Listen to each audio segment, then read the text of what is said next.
Et on se retrouve en direct sur le plateau de TV Finance, 9h03.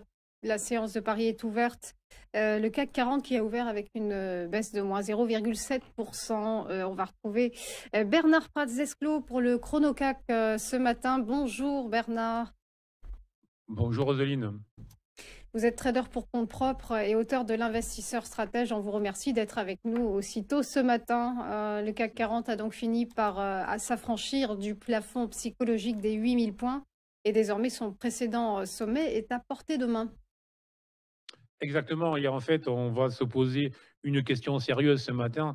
Est-ce que nos hommes politiques comprennent quelque chose à l'économie? Est-ce qu'ils comprennent quelque chose à la bourse? Parce que franchement, alors que le CAC, depuis le mois d'avril, était coincé dans ce range 7500, 7950, 8000 points, qui s'en extrait donc en fin de semaine.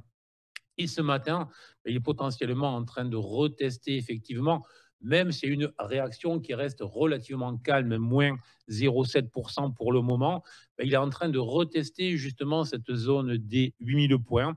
Alors, est-ce que ça va être la fameuse inversion de polarité dont ce qui était résistance va devenir support? Et à ce moment-là, si c'était le cas, donc, soyons clairs, si sur la journée, on avait un CAC qui résistait au-delà des 8000 points avec une clôture, si possible, hein, au-delà des 8050, voire plus haut, ça serait un signal très positif. Par contre, une clôture sous les 8000 points, une clôture sous les 7984 exactement, ce qui marquerait la fermeture du gap qui a été ouvert en milieu de semaine.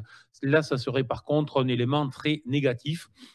Donc on va voir, mais très clairement, on a eu en fin de semaine ce qui peut s'apparenter à un gros signal haussier. Reste à le valider désormais et ça va se valider, je pense, dans les prochaines heures.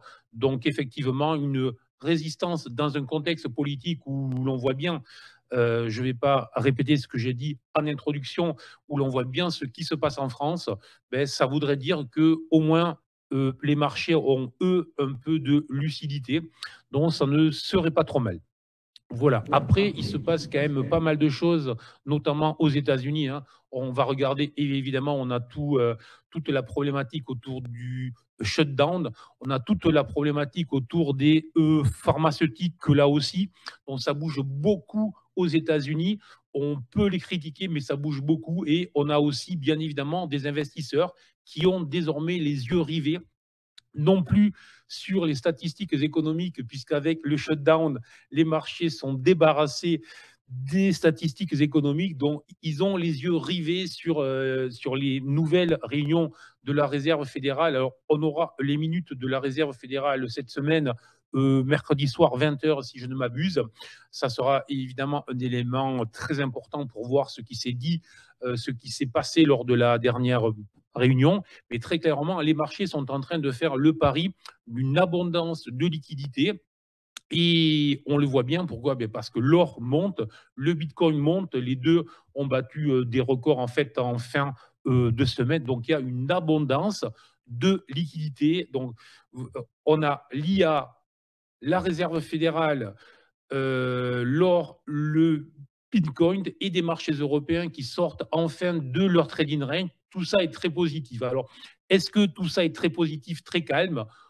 On va quand même se poser un certain nombre de questions sérieuses.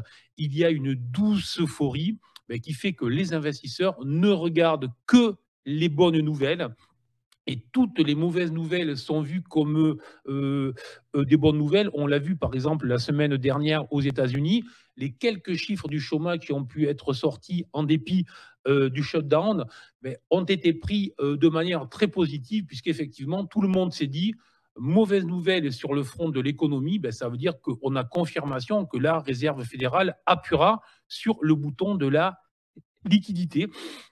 Donc voilà, on est dans une période très euphorique des marchés. Tant que ça continue, il faut surtout accompagner le marché. Maintenant, il ne faut jamais être béat devant la hausse des marchés, être lucide, calme et froid. Beaucoup de problèmes se posent. Pour le moment, les investisseurs, les gérants refusent, ne veulent pas les voir pour regarder que les bonnes nouvelles. C'est ainsi que fonctionnent les marchés. Donc, il faut en profiter, mais je dis bien déjà surveiller sur le CAC la zone des 7 984. Tant que le CAC clôture au-dessus, c'est très bien. Une clôture sous les 7 984 pourrait marquer en fait une fausse sortie par le haut et donc une réintégration du trading range 7500 8000, donc un retour à ce trading range qui avait démarré le 20-25 avril. Voilà, tout simplement. Merci beaucoup Bernard Pratzesclo pour votre décryptage. Ne bougez pas, on va bénéficier de vos lumières sur les market movers juste après une nouvelle pause. À tout de suite.